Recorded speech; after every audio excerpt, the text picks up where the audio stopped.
What is up, everybody? Welcome back to another episode of the Social Media Mindset. And I'm getting real excited about bringing authors on the show, especially authors that also happen to be my friend. And guys, the story that you're going to hear today is pretty wild. And I think there's parts of ourselves in all of it, right? Like, I think there's parts of your story, Wally, where everybody will be like, yep, I've been there. I've experienced something similar to that. But guys, here's why. Like, Wally's book's awesome, and we're going to talk about it. But here's why I'm selfishly the most excited to have this man on the show is because, guys, Wally teaches people how to do, in my opinion, what is the hardest thing on the planet, which is to overcome call reluctance, get on the phone, dial numbers, communicate with people. I speak in front of thousands of people at a time, and I'm scared to death to pick up the phone and call somebody that I don't know, right? So maybe we need to do some counseling between you and I while we're on here, and you can help me overcome my fear. But guys, I want to read this little part about you on the back cover of your book, bro. It says, Wally Bressler is an ex-con turned life and business coach whose primary goal is to help people realize that they don't have to hit rock bottom to experience radical transformation. That's good. That's the truth. So, bro, welcome to the show. Thank you for being here. I really think I should have titled my book "Rethink Everything." You know what I'm saying? Because it is, a lot of the stuff you have to do and change your mind is rethink everything. By the way, I'm excited. I got my copy. I'm gonna dude, very quickly. So I just wanted to just friends, just friends supporting each other. That's right, man. That's right. If you haven't got your copy, get it. You have quite the story, Wally, that's had a lot of turns and twists and redemption and setbacks. And you called it Tragic Hero. I want to start here. What part of your story are you the most proud of? That I made the changes, that I actually, when I hit rock bottom, that I made the decision to make the change. I think I heard somebody say before me, use rock bottom as a trampoline. But not just that I didn't give up, but that I'm able to do for my children what my parents weren't able to do for me. Because for my 19-year-old, at the time 17, it was 14 and then 12. At that time, that's how old my kids were when I hit rock bottom. Up until that point, my kids were well on the way to having the same childhood that I had. Not completely, but they weren't sexually abused, you know what I'm saying? But yeah, a lot of the same stuff that happened when I was a kid happened to them too. So they were well on their way. So I would say that's what I'm most proud of, is that, I decided to let rock bottom serve me and make the changes that I need to make so that my kids will have a significantly better life than I have. Yeah, man, I love that. Yeah.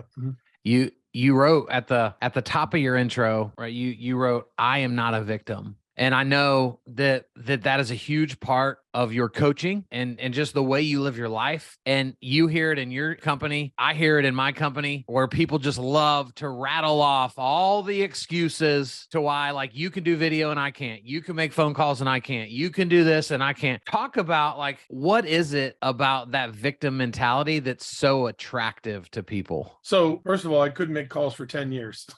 So wow, I had call reluctance for 10 years. So okay, we're gonna dig into that. Yeah. Oh yeah, we will. But what makes the victim mentality so attractive? I don't think there's any. When you say attractive, I think it's less painful. Believe it or not, as painful as it is, it's less painful than doing the work to make the change necessary to not be a victim anymore, right? And part of it is that in all of us, look, at some point I was a victim. At least for a couple. When I was younger, I was a victim. Most people who have some sort of victim mentality were probably a victim at some point in their life. Does that make sense? Yeah. But what happens is we create these hidden identities, these beliefs about ourselves of what we can do and what we can't do, of who we think we are and who we think we aren't, right? And so what happens is we get so caught up in the belief about that, we get to the point where, oh my God, I can't do that. There's just no way I can do that, right? Because of the belief system we've created about ourselves for so long. Most people don't realize why they're even acting like victims. If that makes any sense, we tell ourselves these stories, I'm saying that I'm not good enough.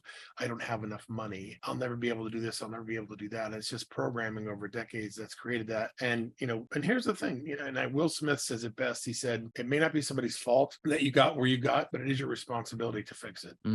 Right. And so, like I said, a lot of people who display the victim mentality were victims at some time. And second thing just popped in my head, I just thought about this, the attention is incredible. You get an incredible amount of attention. You know what I'm saying? I mean, Yeah. Abraham Maslow talks about hierarchy of needs, right? Certainty, significance. So significance is super important to all of us. It's a basic human need, but some of us really go to the other side of that. So in addition to making it hard to change because there's so much comfort in not changing, even though it's not fun, and the need for significance because you get so much attention when you're able to be the victim and somebody said, oh, honey, it's okay. Or, you know what I'm saying? Even if you get negative attention, it's still attention. I think those two things make it so hard for people to get out of victim mentality. So you have a company called Phone Sales Secrets, right? And so you deal with people, right? That they show up to you. Now it's Trigger Sales System. So Trigger Sales System. Okay.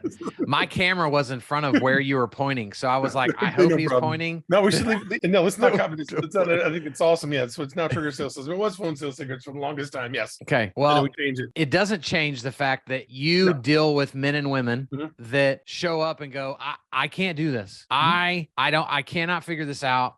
So what is your kind of first step with them to help them overcome this reluctance that they have? Is finding out where it comes from, right? The problem, it's just like going to the doctor, right? You go to the doctor, or the doctors and say, you go, my head hurts. He goes, okay, lay down, we're going to operate. Yeah. Right? He's like, is it a consistent pain? Where does it hurt? And they ask all kinds of questions. And so any problem you want to solve, you got to find out what the source of the problem is. Tony Robbins makes a good point. It's like, it's important to understand why and where a certain problem comes from, but it's important that you just don't stay there and continue to get, mired in all the pain associated with it. So I just have people do a really simple exercise. I don't have any here. Ask them to take a note card or 2 note cards and just write on it, what is the source of my call reluctance? Or they may be a procrastinator or a perfectionist, or they may have imposter syndrome, or whatever the issue is that's keeping them from getting on the phone. And I just have them write it on each card. And I tell them to read one card for the rest of the day that they write, and the other one goes on their nightstand. And then by the next morning, they usually have the answer. And the reason is because, we, our subconscious remembers everything we've ever tasted, touched, smelled, heard, or seen. It remembers it all. But it's like a sandwich,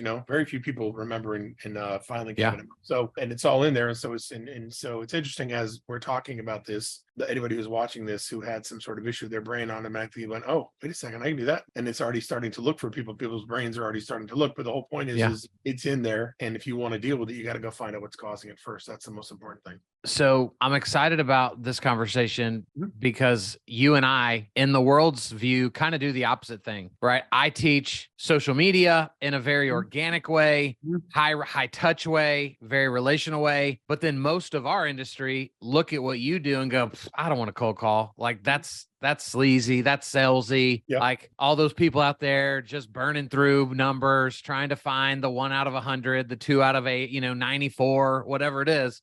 And you and I were having a conversation before we hit record of it's not my way or your way or somebody else's way. It's the combining of having a good online presence, but creating those daily disciplines that keeps you in front of people. Well, and to your point, phone reluctance, car reluctance, there's also video reluctance. There's plenty of people who get in front of a camera, right? And so it's interesting. I broken this down. There's some people that want to get on the phone and talk to people they don't know, but they won't talk to people they do know. And then there's people who won't talk to people they do know, but won't talk to people that they don't know.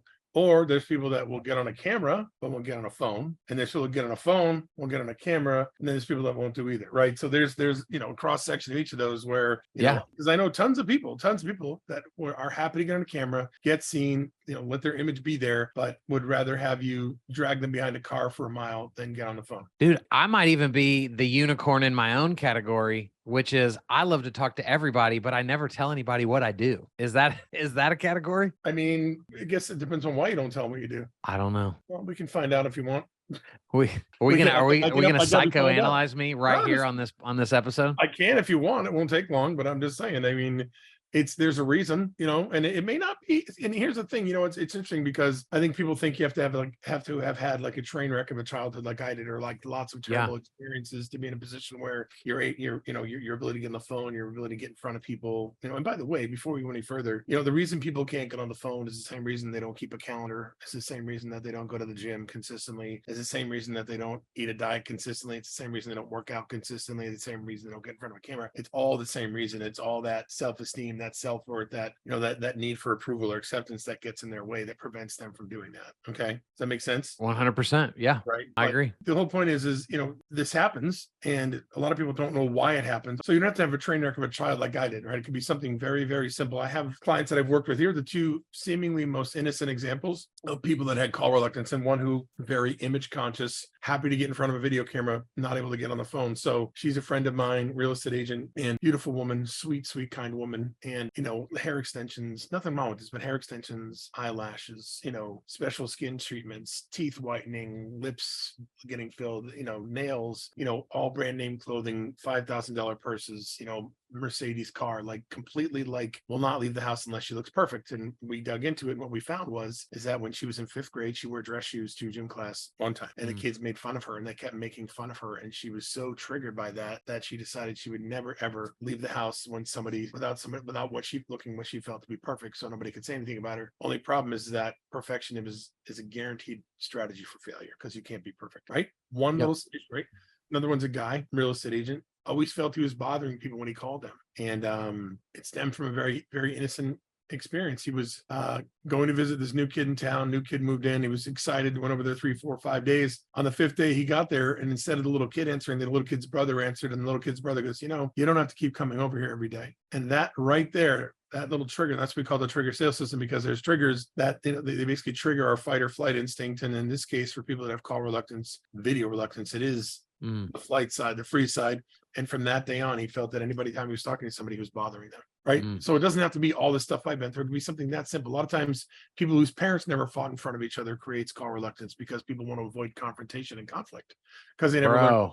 They never ding ding ding. I've never seen my parents fight in my whole life. Well, there you go. So you're not a big fan of confrontation and conflict, then, most likely. No, I'm not 100%. Right. And so if you never saw your parents fight, and kids who have parents who fought all the time, that's bad, because that creates tons of, self-esteem and mental health issues. But if your parents never fought in front of you, that, when it comes to confrontation, when it comes to conflict that you perceive to be a conflict, it's not really a conflict, you know what I'm saying? And it could be you don't tell people what you do because you don't want them to say, oh my God, that's stupid, or that's dumb, or why would you do that? Or, you know what I'm saying? And so let's talk through this for me, because this is my podcast, right? I can do whatever I want. So we can. I'm actually going to a steakhouse after this, so I'm not going to be eating pizza tonight. Boy. But here's what I think my struggle is, and you're the expert, and so you can diagnose it and dissect it, and hopefully this will. I'm not a therapist. I do not diagnose. So, well, I got you. So at least this is what I think my fear is. I think the whole not seeing my parents fight thing, that makes sense.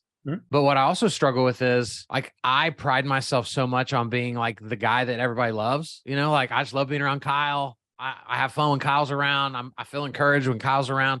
And so somehow I've created this storyline, this narrative that says the moment you bring up business, people are going to go, oh, that's why you were being so nice, because you were trying to kind of sweet talk your way into business opportunity. And that's the way I look at it. And so I struggle. But dude, I have friends of mine that I've been friends with for a decade that go, what do you do for a living?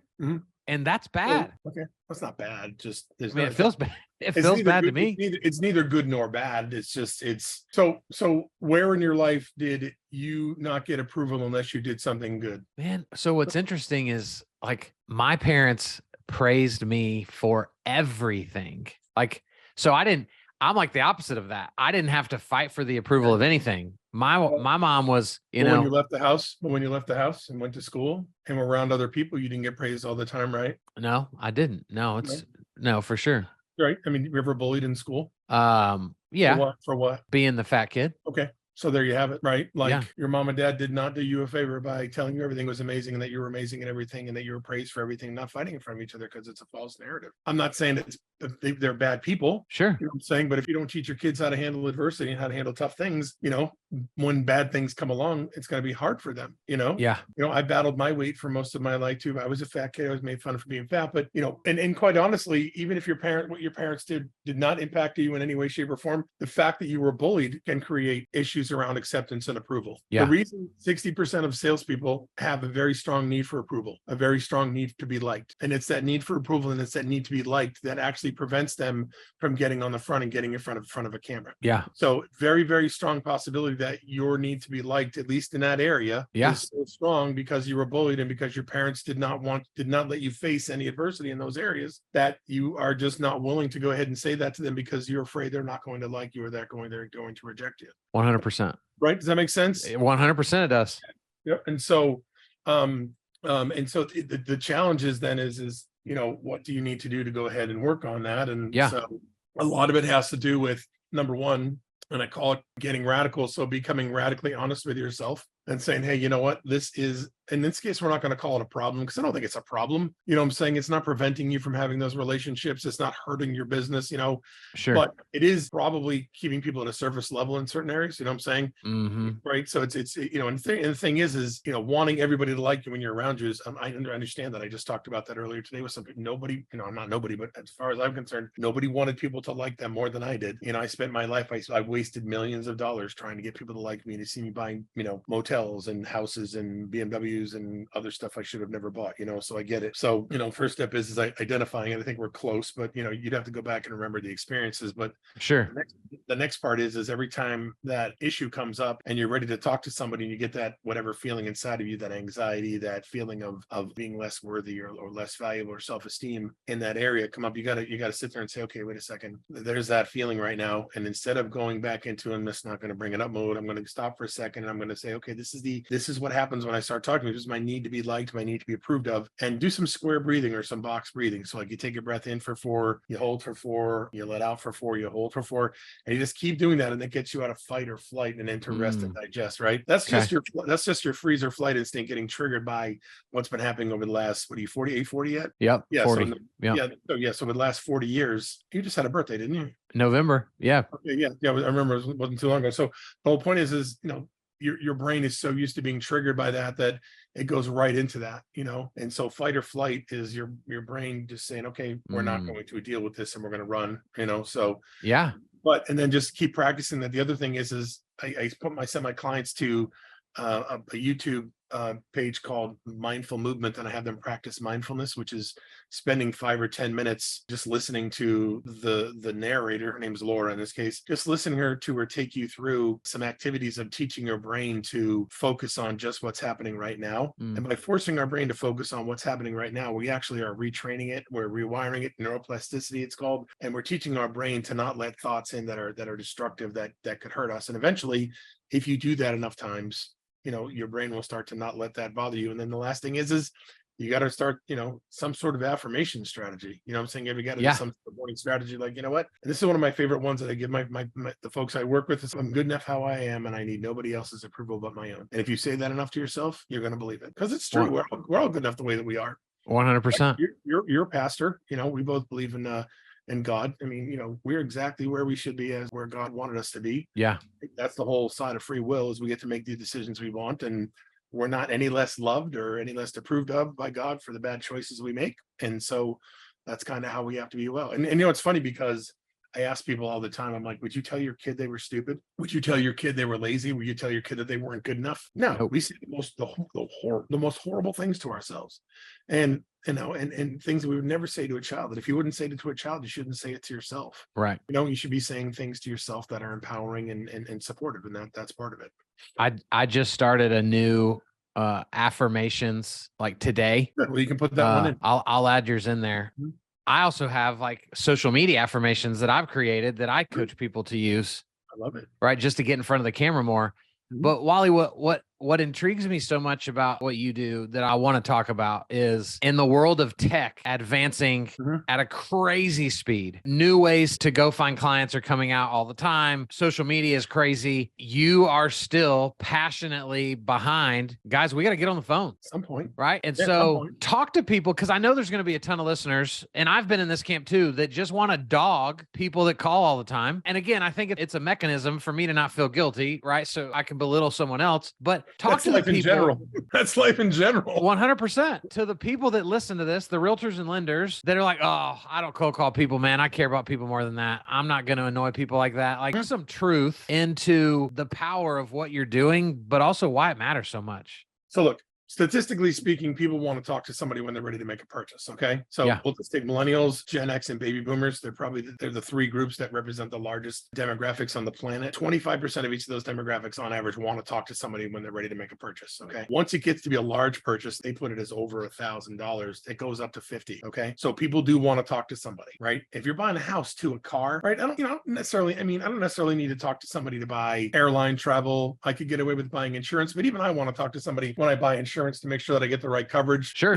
All these companies have gone online, but the fact of the matter is usually end up talking to somebody anyways, because you want to make sure that if you get a car accident, you have health issues, that you get the right coverage, right? So even that's not completely gone, but people want to talk to somebody when it comes time to do that. The problem is that they're going to do business with the person that they either know really well at the time they make the decision, or whoever's in front of them at the time they make the decision, right? And so if you are lucky enough to be the person that's in front of them because they bumped into you or saw you, that's great. But the better thing is to talk to them and build a relationship with them and stay in touch with them over time until you're ready to be there. They're ready to do something. And that relationship is going to serve you best. I mean, we know that real estate is a relationship business, right? Yeah. Yeah. We're not selling houses, we're selling ourselves. Yep. At least we should be. Hopefully, right? And that's what the attraction to social media is I get that. It's not quite tactile because I can't touch you, but I can see you, I can hear you, right? I can connect with you vibrationally, right? Your story, the thing. So that's great. I get all that. You know what I'm saying? And so I think that's the appeal for a lot of people is they feel like they can, quote, sell themselves better. Plus, if I control the narrative and what you see of me, if you see how I'm dressed and you see my surroundings and I put my makeup on or done my hair and stuff like that, and I look the way that I want to look, in my mind, it's harder for you to reject me because, you know what I'm saying? On the phone, I can't see you. I can't hear you. Anything can be happening. All kinds of things in my mind could be happening that couldn't happen, right? So the whole point is that when it comes time to do business with somebody, you need to talk to them. Okay. It's rare when somebody buys a home sight unseen. You know what I'm saying? Right. It's rare when somebody buys a car sight unseen. Right. And it's important. I think I mentioned this in some content I put out, but back in 1995, April of 1995, the internet really started to take off, right? It was the big thing back. So basically 30 years ago. And what they were saying at that time is you'll never buy anything from somebody. Brick and mortar's going away. You're going to buy it all over the internet. Law, legal stuff, sure. Travel, sure. Insurance, sure. Groceries, sure. You know what I'm saying? Amazon, there's all kinds of stuff to buy online. But you know what? Real estate, I don't think that's ever going to happen. Now it's AI is going to come take your job. AI could take your job because there could be a company that's got more resources that's going to pour a truckload of money in AI and put you out of business because you're not keeping pace. But AI is not going to sell anybody because we've had AI in real estate for a while, and it's been building relationships and getting people closer to the decision of making a home. But still, at some point, they're going to talk to somebody to go buy a home. So you got to get on the phone. Please use social media to your advantage. Please do what you need to do because that will distance you from other people in your marketplace, right? Because if you're the expert and they can see you're the expert and they connect with you, then they're going to want to talk to you. And then once you talk to them, that conversation is going to be a lot easier. But and use AI certainly going to add to your advantage as well. But the fact of the matter is that if you do not pick up the phone and talk to people, you're going to miss out on opportunities. And I guarantee it that there are plenty of people who have generated truckloads of leads, and then they found out that somebody they were engaging with on social media bought or sold the house to somebody else. I guarantee it. It's the prospector's equivalent of bumping into somebody at the grocery store, right? And saying, "Oh, I bought a house. Like, come here, let's go in the parking lot." So I look at it like you said. I don't think you can get around either. You're going to have to talk to people, and you're going to have to really build that brand over social media. So the other day, I was on a call with the real estate group you're a part of with the Cliff Freeman group. And yes, very good. And I loved because you jumped on to kind of give a little Wally's World for a little 5-minute coaching session. And bro, you just start rattling off what would be a script, right, of the way you would speak to someone on the phone. And so you just go into Wally mode and my mind is blown. And then at the end, you're just like, see guys, like, wasn't that easy? Like, wasn't that? And I'm watching people's faces as they're like, no, it's not easy. That's why you have a company that does this. So what are a couple of really bad ways you've watched people act on the phone when they may think like they're doing a pretty good job and you're like, oh, don't say that. Don't do that. Like, what should we avoid? When I worked in the mutual fund industry, we used to call it, dropping all your candy in the lobby. And what that means is, right? Have you heard that before? I haven't heard that. Dropping all your candy in the lobby. Like, you didn't even get to where you're supposed to be. And I love it. Right. So you're just telling everybody everything you want to know. You know what I'm saying? I mean, you want to test this. Go ahead, do that. I want you to test, not you, anybody, but you want to test what other agents are like. Most agents are like, go ahead and start calling agents in your marketplace and secret shop them. And most of them are not going to ask your name. If you ask them the price of a home, they'll give you the price and nothing else. If you ask them to tell you about the house, they're not going to ask you which one. No, they're just going to start telling you about it. They're immediately going to try and sell you the house over the phone. So the biggest mistake you can do is just start vomiting all over people, or dropping all your candy in the lobby. You just don't start saying everything. That's so good, right? Just trying to tell everybody everything you can right up front. Right. That'd be like, again, I love the doctor because, doctors are professionals and they need to diagnose people before they prescribe them, right? Prescription before diagnosis is malpractice. It's the same thing in real estate. Like, I don't know what you're pre-approved for. I don't know what your time frame is. I don't know, I don't know what you're looking for. But if I sit there and start, so basically it's a 3,500, they'll go like this. Well, it's 3,500 square feet. It's a colonial. It's all been updated. Brand new countertops, brand new kitchen, great backyard, great cul-de-sac, 3-car garage. And, and all I wanted was the price, what I'm saying? And I don't blame them per se, because that's the way they were trained. I'm saying? A lot of people don't get this training. However, with the ridiculous amount of training that's on the internet and the good training that's out there, that can be overdone. So my biggest challenge is people who just they drop all their candy in the lobby. They just start talking about anything to try and sell the person, right? So then how do you overcome that? How do you overcome that? Yeah. So like, what's the training to kind of move them away from that to doing it the right way? The whole point is you want to ask questions. Okay. Right. You want to be genuinely interested. Hey, listen, I noticed that you would, or even if it's a sign call, hey, looks like you're calling about 123 Main. That's great. Hey, let me ask you, interested in just that house or other houses like it? Oh, I just want that house. Okay, great. The reason I'm asking is at our office, we've got a proprietary homeowner service. And if I know what style, price range, amenities, and areas you're looking at, I can provide you with a free list of properties on a regular basis. And the reason I know this is because I say this to people is because that buyers want selection, price, ease of doing business. They want to look at as many houses as possible from Canada, not houses. So I want as many houses as possible, right? They want the best deal they can get, and they want it to be as easy as possible for them. So if that's the case, why am I trying to sell them one house, right? So the whole point is asking them questions, letting them tell you how to sell to them. If you ask somebody enough questions, they'll tell you everything you need to know. Why? Because I 100% agree with you. Mm-hmm. And I think that's the most practical advice, because I was at a part of my coaching group today where I get coached. I'm not the coach. I'm receiving coaching. I got it. And my mentor asked, how can we practice being more humble this week? And my response was to ask more questions of people. Yeah. Right? Me having a genuine interest in you keeps me from being focused on myself. That's Dale Carnegie 101, right? That's straight out of How to Win Friends and Influence People. If you want people to be impressed with you, you need to be impressed with them. Or the easiest way for people to be impressed by you or with you is for you to be impressed or by or with them. And the only way you can do that is what? Ask questions and then make comments on it, right? Genuine, authentic, meaningful comments, not flattery, not lip service, right? But if I may, if I don't like myself, if I have self-esteem issues, if I'm not happy with who I am, I'm almost not able to do that. Brene Brown, it's funny, she talks about this in The Gifts of Imperfection. I'm saying, she's like, we truly cannot love somebody else if we don't love ourselves. We don't have the capacity to do that.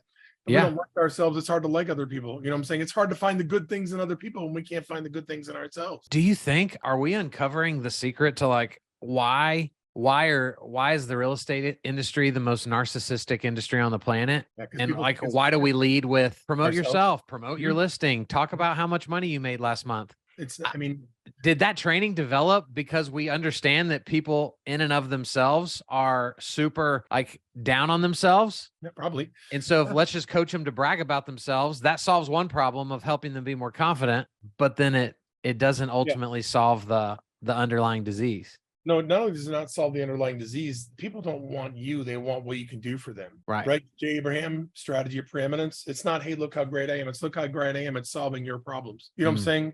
People this is a pet peeve of mine. And if I see you do it online, I'll usually comment about it. I don't really get positive comments, but it kills me. I don't like real estate clients. And here's the problem. And do you know who, you must know who James Rembert is, the Zillow killer? Yeah. Yes, big social media guy like you. And he said, if most of your followers are real estate agents, you're doing a bad job. You're doing a really bad job because you're not so there. Good. Right? Freaking James, dude. Just he's dropping awesome. Bombs. Yeah, totally right. And he's not afraid. But the thing is I agree. But if I see you half naked on a post, I'm going to say something about it. And my biggest pet peeve, and I'm not a big pet peeve guy, I don't really let much bother me anymore. My biggest pet peeve is real estate agents making fun of prospects, making fun of clients, or making fun of other real estate agents. Like they think they're being funny. Yeah. Have you ever seen a doctor? I mean, they may talk about it with each other person to person. I've never seen a doctor on social media doing a funny meme where they're like tapping their hand. Okay, are you really sick? You know, or making fun. You don't see an attorney doing that. You don't see an accountant. Right. You don't even see a freaking dry cleaner or hairdresser do that. You know what I'm saying? Right. But for Yeah. some reason, real estate agents, and they try and defend it. Oh, well, you know, this is the new way to do real estate, and I'm a millennial. And I'm like, no, you don't make fun of the people you want to do business with. You don't make fun of your competition. And quite honestly, that need for significance. And again, people confuse building their brand as the person who can solve the problem with building their brand as, hey, look how great I am. You know what I'm saying? Yeah, you've got 150,000 followers. Oh, look, you're half naked in most of your pictures. I wonder why. You know, That's strong, bro. I'm not trying to be mean. It's true. You know what I'm saying? I feel you. And I mean, I got 11,000 followers with this face and trying to add value. You know what I'm saying? It's taking me, it's taking like 4 or 5 years to get there, you know, at least. Man, sorry to interrupt, but in the world of being online, 11,000 is nothing. Right. You know? Anyway, I started to interrupt you. Anyway, I just. No, but dude, I was just going to say like this conversation could go on. Like we could do a marathon episode. Yeah. And if I didn't have to get to a steakhouse tonight, we could, and we would. And so where I want to start landing the plane is I want to ask you, obviously we want people to go buy your book, right? Mm-hmm. Tragic Hero. I'm holding it up.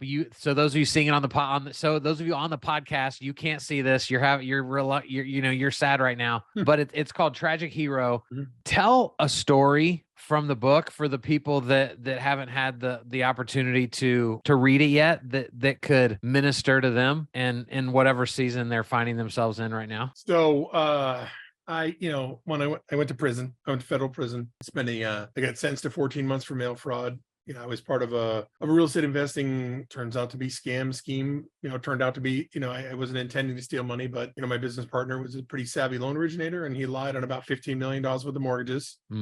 My fault for not asking better questions and for not paying attention. And, at the time, the atmosphere back then was the Wild West for mortgages. So it wasn't completely unrealistic, but, I looked the other way on stuff that I shouldn't have. I didn't ask questions I should have. And even though I wasn't trying to steal money, I was part of something that, banks lost money on. And so I had to accept responsibility for being there, and for as much as prison did good to me for a lot of ways, the one thing I didn't do is I didn't make the changes I needed to make. And so when I came out, I was still addicted to sex and pornography and food and money. I still had all those addictions and I gained all my weight back that I had, not all of it, but most of it that I had lost when I was there. And I ended up meeting somebody. And the reason I say this is that the self-esteem issue was still a big problem for me. And I met somebody who, I just desperately wanted to be loved. And I convinced myself in prison that I was never going to find anybody who wanted to be with someone who had a background like I did. And so the first woman that I met that showed any interest in me, I fell in love with, and I believe I was in love with her. So we spent 4.5 years together, really toxic relationship, red flag after red flag after red flag after red flag. I just ignored it all because I wanted to do better than I did in my marriage, which I was unfaithful in many times. And I just wanted to. And so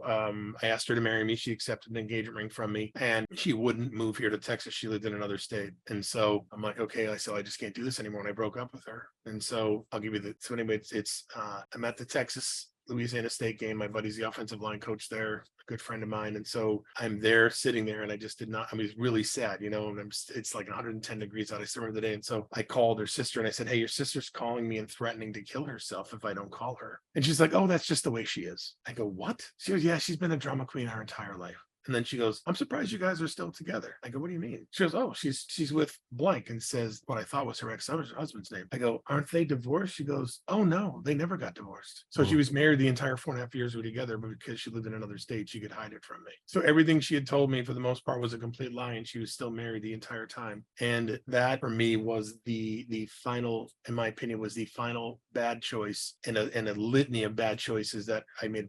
Truckload of horrible choices throughout my life, cost me millions of dollars, relationships, all kinds of stuff. And so a month later, I decided I was going to kill myself. And so I was sitting literally right where I'm sitting now was a different setup back then. And I could see through the door. They have like French doors, and I can see the light in the garage. I remember looking at the light, and it has that kind of like orangish hue to it. You know what I'm saying? And I'm thinking, how am I going to kill myself? And I was thinking about all the ways that I could do it. And, all of them for the most part involved somebody else. And I didn't want to involve somebody else. I was a felon. I didn't have a gun, you know what I'm saying? And oddly enough, I didn't have a knife sharp enough to cut myself in my house, and I was going to take all my medicine, but it wasn't enough to kill me. I didn't have alcohol, and and then all of a sudden it was like God like tapped me on the shoulder. He says, "Hey, remember how you felt when your dad died? I was 23, my sister was 19, my brother was 17." I'm like, "Yeah." He says, like, "Do you really want to do that to your kids?" And I'm like, "No, I don't." And so I decided at that moment that I wanted to get help, and that's why that when you're reading on the back section of the book there, right? That's what I realized is that, like, you know what? You don't have to hit rock bottom. You don't have to not make phone calls again. You don't have to wake up every day and dread having to be a real estate agent where you're sitting next to somebody who's selling a truckload of houses who may be younger than you or not, whatever you know what I'm saying? And you have all the leverage you need, you have all the motivation you need, you just have to go and tap into it and get into it. So, but that's, I'm not saying everybody's going to kill themselves, but the whole point is that was what I needed, but not everybody needs that if they're willing to step up and say, "Hey, you know what? I know something happened when I was a kid. I'm sick of it keeping me from living the life that I want. Can you help me so I can create a great life for myself?" Well, and man, I just want to add in this moment to the people listening and watching, right? If you found yourself in this dark place, reach out to one of us. Reach out to me, reach out to Wally. You are not weird. You are not different. Like, everybody has struggled with identity, with believing they're enough, with measuring up, right? And so seek counsel from somebody before you do something that you don't get to come back from. And man, don't do over. Hey, real quickly, just as part of that, yeah, as a thank you to having me on your show today. Anybody who wants to talk to me and find out what we did for Kyle today, and we only scratched the surface, but if you want to find out what's keeping you from getting where you want to go, this nagging thing, just go to my website, triggersalesystem.com. You can get free 30 minutes of my calendar. I'm not going to try and sell you anything, and I will help you find out whatever we remember, and I can do it in probably the same time I help Kyle. Is I kind of know what questions to ask. Kind of my you're my thanks, man. right? Yeah, no, my pleasure. So hop in, grab some time, we'll talk, and I will tell you. I love it. And we'll go from there. Anyway, so. And how do we get your 11,000 followers up? Where do people find you on social? So at Wally Bressler gets you just about anywhere. Cool. I'm on LinkedIn, Twitter, Instagram, Facebook. So I'd love to have you check me out, join me. I put out some regular content, and here's the thing, I'm still at a point now that where I can be responsive to people. I'm saying I still can get with people and stuff like that. So yeah, I'm busy like you are, but I will always get back to people. So if you hit me up on social media or whatever, if you send me an email, I always respond to people. So guys, what Wally's saying is he's going to be famous pretty quick. So you better jump on this train before he doesn't have room for you anymore. There's a difference between famous and busy. All I'm saying is I don't know if I'm going to be famous, but I'm getting busier and busier. So I love it, bro.